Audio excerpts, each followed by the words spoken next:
Our project investigates the principles of hydrodynamic levitation, where a vertical water jet is used to suspend a ball above a nozzle. The main goal of this experiment is to understand how the water flow rate affects the height at which the ball levitates.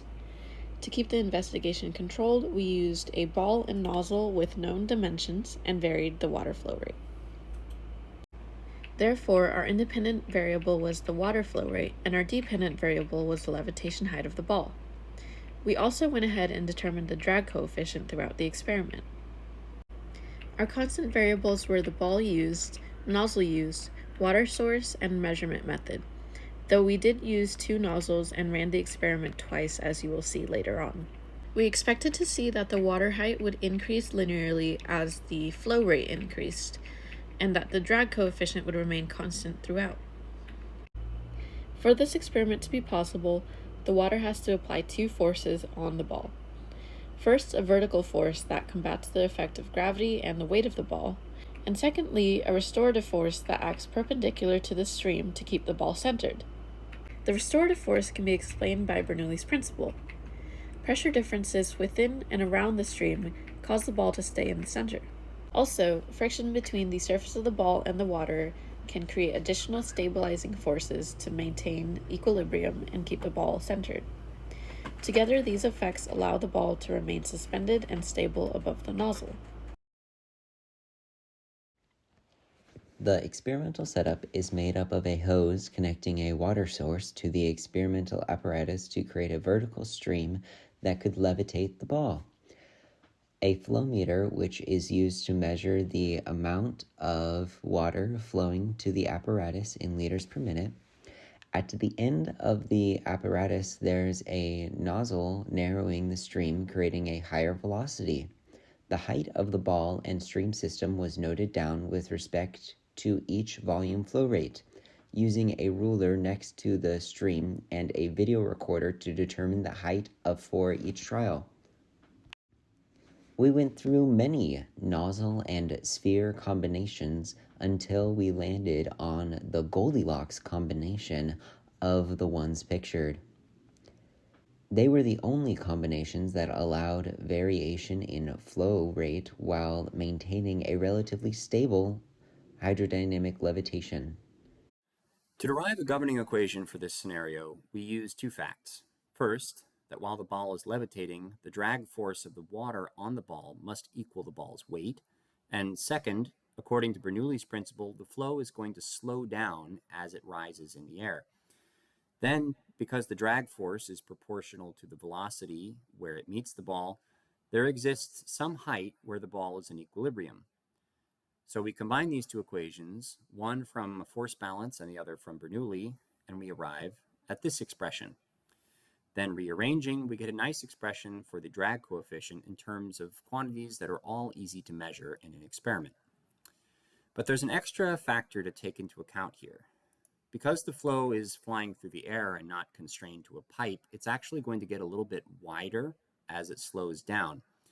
And to account for this, we solve Bernoulli's equation again to get an expression for the area of the jet at the nozzle to the area at the ball, and then substitute that into the previous equation, and we arrive at this expression for the drag coefficient. So here are the results of the experiment. This is the chart of the height of the ball versus flow rate for the trial with the larger nozzle. The exact height of the ball was difficult to measure because it bobbed up and down a little, but you can still see a very clear correlation. The line of best fit was a slight quadratic. And the data for the 6.6 millimeter nozzle are very similar, though the slope is much steeper, because in these trials, the height was much more affected by small changes in flow rate. So we collected the same number of data points, but over a narrower range of flow rates, so we didn't exceed the height of the test rig.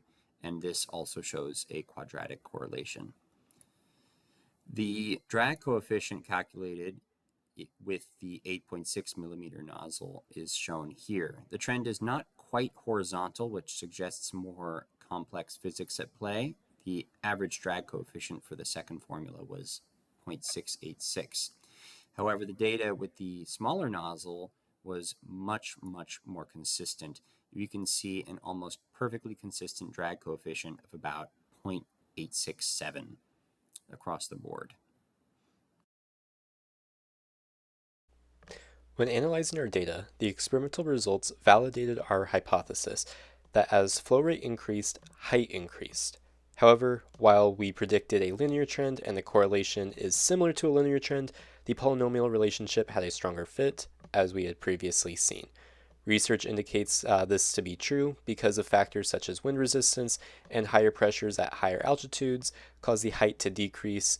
Many of these factors were neglected due to the size of our experiment. We confirmed that increasing the flow rate increased height, and therefore the upward force generated by the water jet would also need to increase.